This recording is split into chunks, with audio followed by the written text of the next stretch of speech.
അയോധ്യയിലെ ശ്രീരാമ ജന്മഭൂമിയിൽ നിന്ന് അയ്യൻ്റെ പൂങ്കാവനത്തിലേക്ക് എത്തിയ കണ്ണൂർ കൊട്ടിയൂർ സ്വദേശി ഭരതൻ സ്വാമിയെക്കുറിച്ചുള്ള റിപ്പോർട്ടിലേക്കാണ് നമ്മൾ എത്തുന്നത്. കാടും മേടും താണ്ടി കല്ലും മുള്ളും ചവിട്ടി രാമജന്മഭൂമിയിൽ നിന്നും അയ്യൻ്റെ പൂങ്കാവനത്തിലേക്ക്.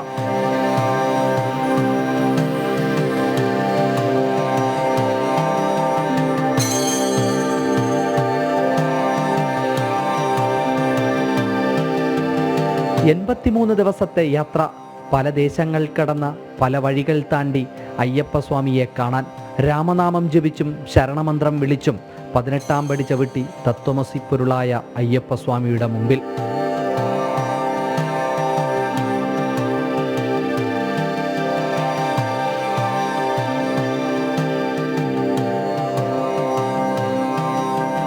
പിന്നെ സർവ്വതും സമർപ്പിച്ച് ഭഗവാനെ തൊഴുത് പ്രസാദം വാങ്ങി.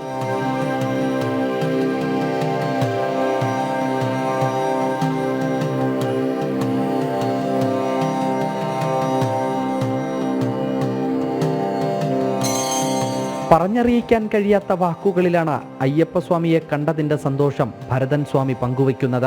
ഞാൻ സെപ്റ്റംബർ 25 ട്രെയിനിന് പോയി. ഒക്ടോബർ 4-ാം തീയതി കെട്ട് നിറച്ച് അയോധ്യയിൽ നിന്ന് പാദയാത്രയായി ഇറങ്ങുകയാണ് ചെയ്തത്.